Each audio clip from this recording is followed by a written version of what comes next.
Tere! Mina olen Tiina Sülg Tartu linna raamatukogust ja ma peaksin siis rääkima Tartu linna raamatukogu digi, neti, võrgu, virtuaal, küber väljunditest. Neid termineid on aegade jooksul olnud päris palju. Praegu on hästi populaarne sõna digi. Vahepeal armastati tähekest igale poole ette panna. Mulle isiklikult meeldib väga sõna võrk, aga kasutage siis mõttes seda sõna, mis teile kõige paremini meeldib. Need virtuaalsed väljundid, võrguväljundid Tartu linna raamatukogus, mis on nagu hästi ja mis on natuke kehvasti ja mis teeb rõõmu ja mis teeb muret. Ja esimene asi on see, et neid igasuguseid asju on meil palju. Ma ei jõua kuidagi teile kõigest siin ära rääkida, ma võtan ainult mõned, millega kas ma olen rohkem seotud või tunduvad mulle sellised huvitavamad, et oleks mõni teine inimene siin räägiks võib-olla teistsugustest valikutest. Ja teine asi, et ma võtaksin siis rohkem kirjandusega seotud asjad. Esimene asi, meil on olemas kodulehekülg. Kodulehekülje pealeheküljel meil kirjandusega seotud asju just väga palju ei ole. Muidugi on seal viide Eesti kataloogi, et mine otsi endale sobiv raamat. Siis on olemas nimekiri nendest digitud raamatutest, kus meie raamatukogu on siis selles protsessis osaline olnud, et sealt kaudu saab siis neid raamatuid kätte ja lugeda. Ja siis minu jaoks hästi tore koht on siin all nurgas, on näitused ja üritused. Kirjandusega seotud asjad on meil eraldi, on olemas kirjandusveeb. Ja see sai kokku kogutud kunagi üsna ammu just nimelt selle mõttega, et inimesed on teinud väga palju väga häid näituseid. Ja oleks nagu kole kahju, kui see materjal jääks kuskile kappi seisma. Et väga tore, et kui saaks seda siis niimoodi arvuti kaudu nähtavaks teha. Ja esimesed suuremad asjad olidki siis Elle ja Tiina Tariku kirjastuste ajalood. Siis on meil olemas seal igasugused kirjanduspreemiad, on olemas suur Eesti filmiaasta näitus ja nendest virtuaalnäitustest üks toredamaid on minu meelest Kaja Kleimani kokku pandud Tartu kevadkontserdite oma. Et kui meil muidu on näitused kas niimoodi lihtsalt tekstina või pildijooksuna, siis see näeb nagu natuke teistmoodi välja, et on tehniliselt sellise huvitavama lahendusega.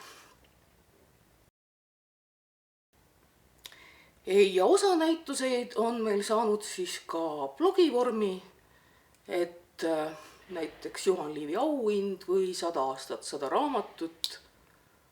Nüüd ongi rõõm on see, et meil on igasuguseid selliseid toredaid materjale, mida üles panna. Kurb on see, et tegelikult oleks neid materjali veel rohkem, aga inimesed väsivad nagu ära, et uued asjad tulevad peale ja ei ole aega seda kokku kogutud siis enam selliseks arvutikõlbulikuks ära vormistada. Kirjandusveebi hea käekäigu eest kannavad enamasti hoolt Ingrid Saare ja Annika Hramov.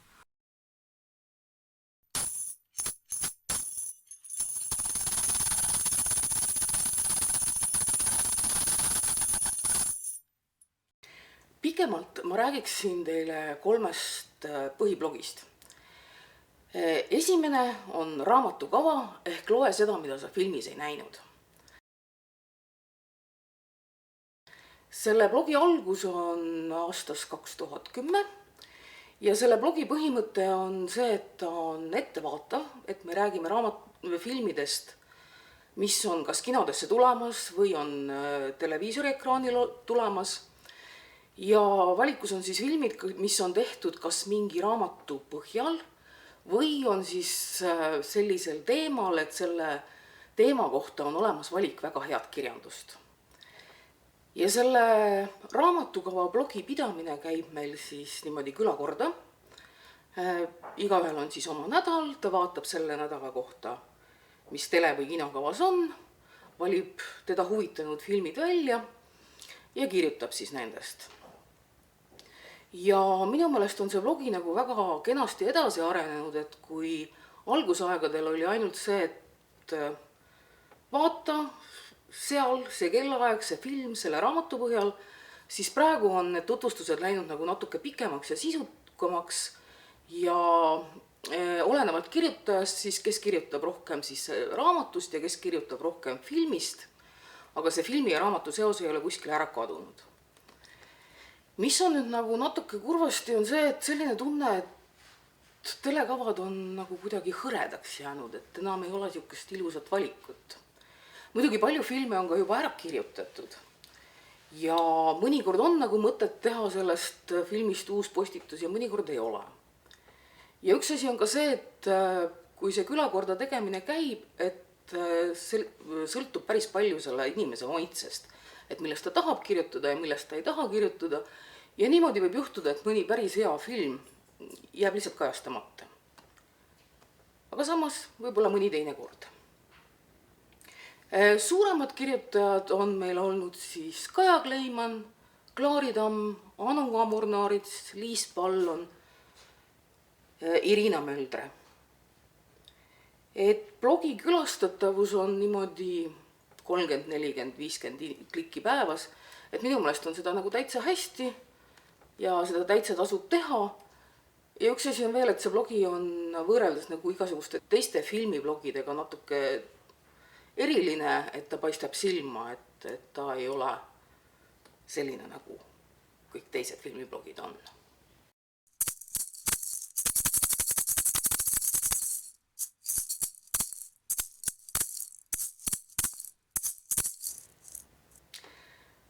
Teine blogi, millest ma pikemalt räägiksin, on Luuleleiu blogi. Et Luuleleiu blogi sai alguse 2008. aastal ja selle mõtte algataja oli Krõõt Kaljustu Munk. Et mõte oli siis selles, et raamatukogu hoidjad paljud on ju kurtnud, et ega luulekogusid palju ei laenutata. Aga kui need luuletused üksikult välja tuua, võib-olla märkavad inimesed luulet rohkem. Ja aeg on näidanud, et tal oli täiesti õigus, sest Luuleleiu blogi on meie kõige külastatavam blogi. Viimastel aastatel on olnud klikke päevas ligi 1000. Ja see, et milliseid luuletusi inimesed vaatavad, et raamatukogu hoidjad valivad väga erinevaid, et nii äsja ilmunud luuletusi kui ka neid, mis on juba klassikaks saanud, aga lugejate lemmikud on ikkagi need, mis on juba klassikaks saanud. Et Koidula ja Kareva ja Anna Haava ja Artur Alliksaar ja et need on nagu need autorid, keda siis meie blogist kõige rohkem otsitakse ja leitakse. Ja nende luuletuste leidmisega blogi algusaegadel oli meil oma leidudega abiks ka Mart Velsker. Ja praeguse seisuga on siis kõige usinemad luulelugejad meil Tiina Tarik, Eve Pormeister, Ülle Nemvalts, aga tegelikult neid inimesi, kes on luuletusi leidnud, on peaaegu 100. Ja neid luuletusi kokku on meil siis ka praeguse seisuga natuke alla 1000.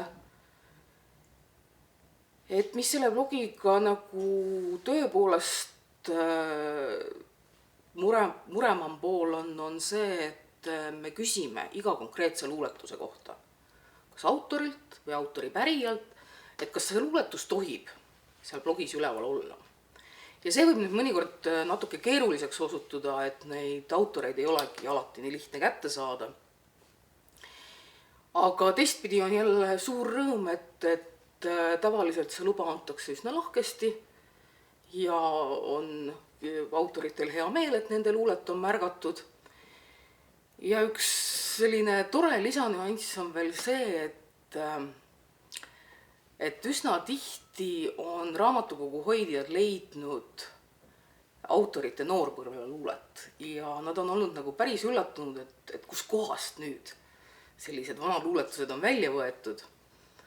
Et ma ise olen teinud järelduse, et raamatukogu hoidjatele meeldib noorte inimeste luulet lugeda, et võib-olla isegi rohkem kui kui juba küpsete autorite omi, et noortes on mingi selline värskus, mis raamatukogu hoidjatele meeldib. Aga ikkagi see luulevalik on hästi erisugune, põhiliselt on muidugi eesti luulet, aga on ka tõlkeluulet, et tulge ja avastage.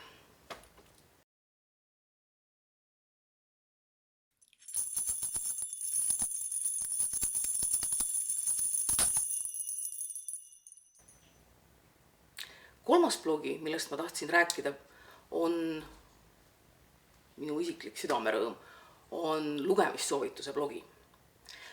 Esimesed postitused on 2008. aasta oktoobrist, aga selle blogi ajalugu on pikem.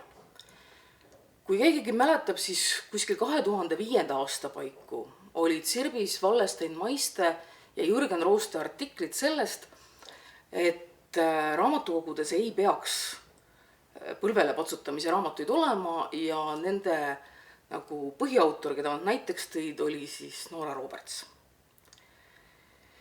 Ja meie raamatukogu vastulause siis sellele oli, et esiteks ei ole meie asi öelda, mida lugeja loeb. Teine asi, hea, kui ta Nora Robertsitki loeb. Ja kolmas asi, et kui see Nora Roberts meil riiulis on, see ei tähenda, et me seda raamatut just nimelt soovitame. Ja sellest sai alguse ka selline diskussioon, et raamatukogu hoidjal võiks olla rohkem aega raamatute lugemiseks ja raamatute üle mõtlemiseks ja raamatute soovitamiseks. Ja esialgu sai siis meie raamatukogus üles pandud see lugemissoovituste jagamine foorumina, aeg läks natuke edasi ja läksid need asjad siis blogivormi ja kõigile siis avalikult lugeda. Mille üle mul on kohutavalt hea meel, et neid lugemissoovitusi on väga erinevatelt inimestelt, üle 100 inimese on meile midagi kirjutanud ja ka selline žanriline valik on väga kirju.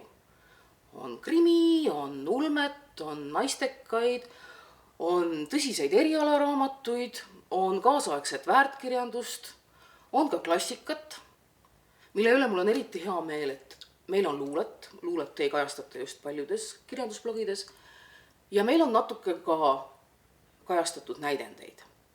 Lisaks sellele on igasugused ülevaateartiklid, nimestikud, et selline hästi kirju pilt. Aegade jooksul on nüüd kogunenud ligi 900 sellist lugemissoovitust ja kunagi, kui ma selle blogi Perenaise ameti endale sain, siis ma mõtlesin, et nii, hästi tore oleks, kui saaks kokku 52 postitust aastas. Kõik muu on boonus. Ja praeguse seisuga aprillikuus oli juba 42 postitust, nii et selle aasta norm on selle karantiini ajaga juba täis saanud, et kõik, mis nüüd peale tuleb, on lihtsalt lust ja rõõm. Ja kõige agaramad kirjutajad meil sinna lugemissoovituse blogisse on siis Annika Aas, Kaja Kleiman, Triin Võsoberg, Ädu Neemre. Ja ka see, et millest meil on kirjutatud, on nüüd ka aegade jooksul natuke ka muutunud, et esialgu oli väga palju lihtsalt, mis raamatukogu hoidjale silma jäi, siis kui oli kultuuriminister Rein Lang, siis tuli järgmine hoog seda, et raamatukogud ei peaks neid Vaga ja Genoveva lugusid nii palju laenutama ja seekord oli siis märksõnaks Kartland. Ja siis tuli trotsist see, et me korjasime kokku, et mida raamatukogu hoidjad on siis arvanud Eesti Kultuurkapitali kirjanduse sihtkapitali aastaauhinna nominentide kohta ja tuli välja, et raamatukogu hoidjad on neid lugenud, raamatukogu hoidjad on neid soovitanud. Ja järgmisel aastal me võtsime siis Jaroslava Šepeliga ette Riigikogu, saatsime Riigikogu liikmetele kirja, et palun, siin on nimekiri Eesti Kultuurkapitali, Kirjanduse Sihtkapitali aastaauhinna nominentidest, et kas te olete siit midagi lugenud, kas te tahaksite meie raamatukogu näitusele sellest midagi ka kirjutada. Ja meie suureks rõõmuks vastuseid täitsa tuli. Aga see teema jäi siis edasi kerima, et me oleme mitu aastat siis küsinud, kas Tartu muuseumite töötajate käest või siis Tartu emakeeleõpetajate käest või siis Tartu linna ametnike käest, et meil on alati selliseid toredaid külaliskirjutajaid siis igal aastal olnud.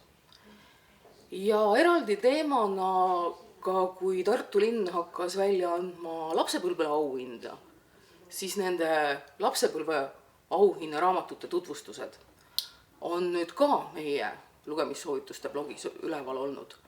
Et sellist lastekirjanduse tutvustust on meie blogis nüüd ka, kuigi meie raamatukogul on eraldi, on head lasteraamatud, kus siis täiskasvanud soovitavad lastele lugemist ja on olemas ka raamatukrott, kus lapsed soovitavad lastele. Ja 2020. aasta on siis kuulutatud välja digikultuuri aastaks ja sellel aastal on meil siis eraldi kohe selline rubriik, digikultuuri aasta, et minu jaoks tähendab digikultuur kultuur, mis on digis, millele on võrgu kaudu siis juurdepääs. Noppisin välja erinevaid asju, mis mulle silma jäid, millest võiks kirjutada, palusin inimestel kirjutada, aga seni kõige toredam on tulnud siis see, et inimene ise pakkus välja. Triin Võsoberg kirjutas podcastist Tumedad tunnid. Et selliseid iga aasta on olnud mingeid selliseid natuke erinevaid asju. Lisaks siis tavalistele raamatukogu hoidjate raamatusoovitustele. Ja kui võtta, kui palju siis seda lugemissoovituste blogiga kasutatakse, siis viimasel 3 aastal on ligi 200 klikki päevas, et ma arvan, et see on päris hästi. Et see lugemissoovituse blogi, nagu ka tegelikult teised blogid, millest ma enne rääkisin, täienevad üsna ebaregulaarselt ja vabatahtlikkuse alusel. Ja mõnikord ma olen siis võtnud, et kui paus on liiga pikaks jäänud, et siis tuleb toimetajal endal kirjutada, aga üldjuhul täienevad need blogid minu meelest päris hästi ja suur aitäh kõigile kirjutajatele.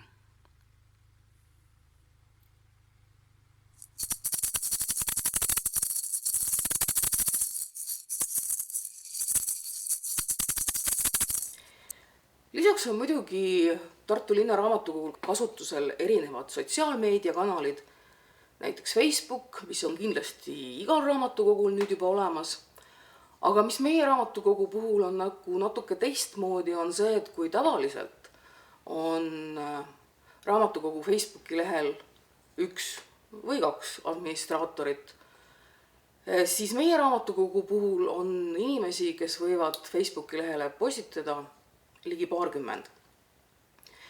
Ja tänu sellele võib mõnikord juhtuda, et need postitused satuvad natuke liiga üksteise otsa, aga plusspool on see, et pilt on seda kirjum, seda avaram, seda mitmekesisem. Üldiselt hoiab küll asjadel silma peal Klaari Tamm. Siis on olemas meil ka Instagrami leht, mida peab Klaari Tamm, millel võiks olla ka rohkem panustajaid, aga see sõltub lihtsalt ka sellest, et meie raamatukogu hoidjate seas ei ole nii palju neid, kellel see Instagram niimoodi väga omane on, et võib-olla neid tuleb. Sest kui võtta meie YouTube'i kanal, mis seisis nagu üsna kaua lihtsalt sellisel ooteseisundis ja olid seal esitlusloendid nendest videotest, mis on tehtud meie majas, kas kontsertitelt, esinemistelt, siis nüüd Mairi Tempel seadis siis lastekanali, kus ta õpetab siis meisterdamisi ja Irina Möldre proovis ära Booktuuberi rolli. et ma usun, et neid inimesi, kes leiavad, et YouTube'is on tore tegutseda, tuleb juurde ja see kanal saab siis ka suurema hoo sisse.